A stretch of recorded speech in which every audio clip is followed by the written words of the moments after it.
Kita ini tidak kekurangan kemampuan yang hebat di Indonesia itu. Tapi kita kekurangan orang yang bisa mengkonsolidasi orang-orang hebat itu. Saya selalu concern pada pencapaian. Bukan terutama pada posisi menurut saya itu. Karena kadang-kadang kita punya posisi besar, tapi pencapaian kita tidak ada. Kadang-kadang kita bisa datang dengan satu narasi besar, tapi kita tidak mengerti cara mendeliverinya. Itu yang ingin saya katakan tadi sebenarnya. Misalnya kalau kita lihat ya, Presiden Obama misalnya di Amerika. Ini presiden yang hebat. Artinya dia hadir di tengah krisis itu ya. Tapi kalau kita dalami 8 tahun beliau memimpin periodenya, sebenarnya ekspektasi publik kepada beliau itu tidak diperoleh. Artinya ini ada narasinya yang besar, tetapi deliverynya itu kurang. Tidak seperti yang ada dalam janji ekspektasinya narasinya itu. Makanya kalau kemudian pendulumnya berbalik, ya, orang seperti Trump itu bisa menang, itu sebabnya adalah karena ketidakpercayaan publik ke situ.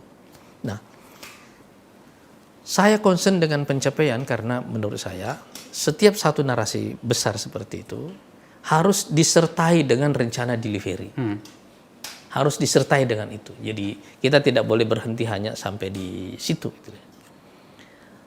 Rencana untuk melakukan delivery itu hanya mungkin kita lakukan kalau seperti yang saya katakan tadi, pemimpin itu adalah seorang yang visioner tapi juga seorang eksekutif yang handal.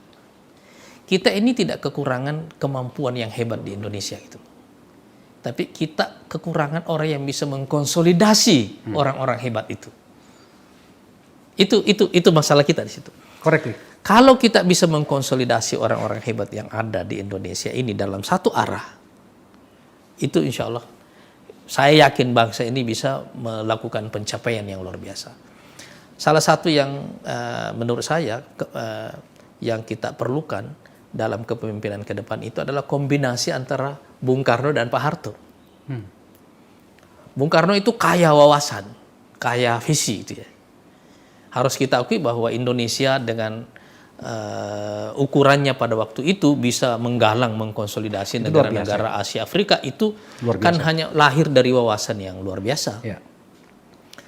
Tapi Pak Harto itu kaya dalam eksekusi. Dia seorang leader, seorang eksekutif yang benar-benar efektif itu. Rencana-rencananya itu terlaksana dengan baik dan diuntungkan oleh fakta bahwa beliau memimpin 30 tahun lebih kan. Cuma kan grafiknya itu naik begini. Karena kenapa? Beliau ke detail. Beliau bukan orang panggung. Cuma dalam sistem demokrasi kita perlu orang yang menggabungkan dua ini.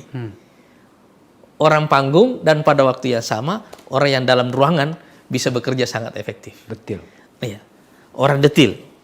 Nah, menurut saya model kepemimpinan ini kalau kita miliki ke depan, dan ini yang saya bayangkan bahwa ini yang kita seharusnya kita berorientasi ke sana. Model seperti inilah yang bisa mengkonsolidasi orang-orang hebat yang kita miliki sekarang ini, baik di pusat maupun di daerah itu.